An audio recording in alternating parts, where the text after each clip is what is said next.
The other argument to this, John, about point solutions versus platforms is when it comes to support. I think everyone listening that has used a platform has submitted a ticket with the CS team or the support side of the platform, and they've waited a week, 2, 3 weeks. Finally, they get a response, and it's like a vanilla, candid response, like, please go to this support article to find an answer yourself. And you already read that support article 3 times, and you're like, at the same dead end you were 3 weeks ago.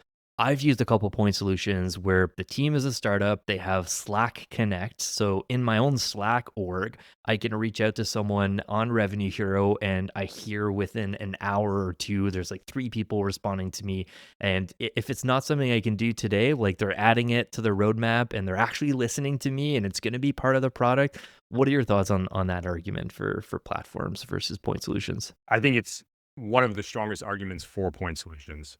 And if I look at how we do 24/7, 365 support, real people, no AI responses. And our training, it's not just the, the software, it's a lot around our customers. What challenges do they have? What problems are they trying to solve? Because the events industry is very unique, but also very flexible. And what happens when you have these big platforms is all the training becomes around how to use the software, how to answer questions from the software, where to get resources. You say that that request goes in and it takes takes a week to get a response because it gets routed to the CX rep from that product line, who then has to kick it back to the product manager, who has to ask the engineer a question. Then it goes back round robin, and that doesn't happen with point solutions because it's not just that they understand the software, it's that they also understand the business use case that you're trying to solve for. And even if somebody's been at a company like HubSpot since pre-IPO, since inception, that it's so large now that they're not going to know everything. And when you have a horizontal product where it can cover everything from a pizza shop to a multi-billion-dollar SaaS company, the use cases are also so different. So you don't have the industry insight to be able to solution engineer the same way either. I think the point solutions, a lot of times the teams can be hungrier too. Like I think that oftentimes they're playing the role of the underdog, Yeah, they're and scrappier. They want to You keep can't the hide. lights on. yeah, yeah, and I think a lot of them too, and I've worked at small companies, I worked at big companies, and I will say, you know, being part of like a scrappy team that's all very mission driven and like you can quickly see the results of your impact is very rewarding and very motivating. And each call I think you can makes a bigger difference where maybe with some companies with 1,000 reps that are answering the phone, it's kind of like, So I will say that there is something to be said around the attitude and the mentality of the point solutions that could be a big deal. Definitely. I mean, there's also, with the platform, the switching cost is so much higher, Yeah. where with the point solution, they're fighting for retention every time you Mm. get on the phone with them.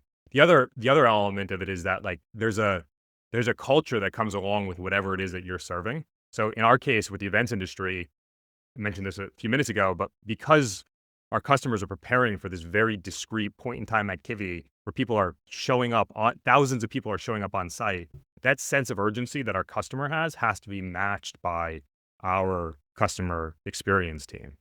So there's a culture around that as well.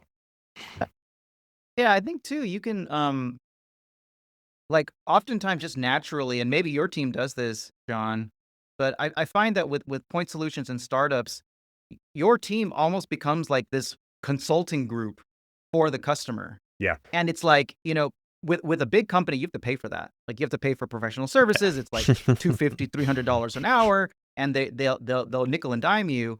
But with point solutions, oftentimes you'll or startups, maybe not just point solution, but with startups, their team is like invested in your success, and they'll start to advise you not only on like how to use your tool, but like they'll often advise you. Like me and Phil met this company one time, and we realized that their services weren't that much from a technology perspective, but they were literally doing like business consulting for their clients. And our theory was that's why they're doing so well. They're literally helping customers in more ways than just uh, from a technical standpoint.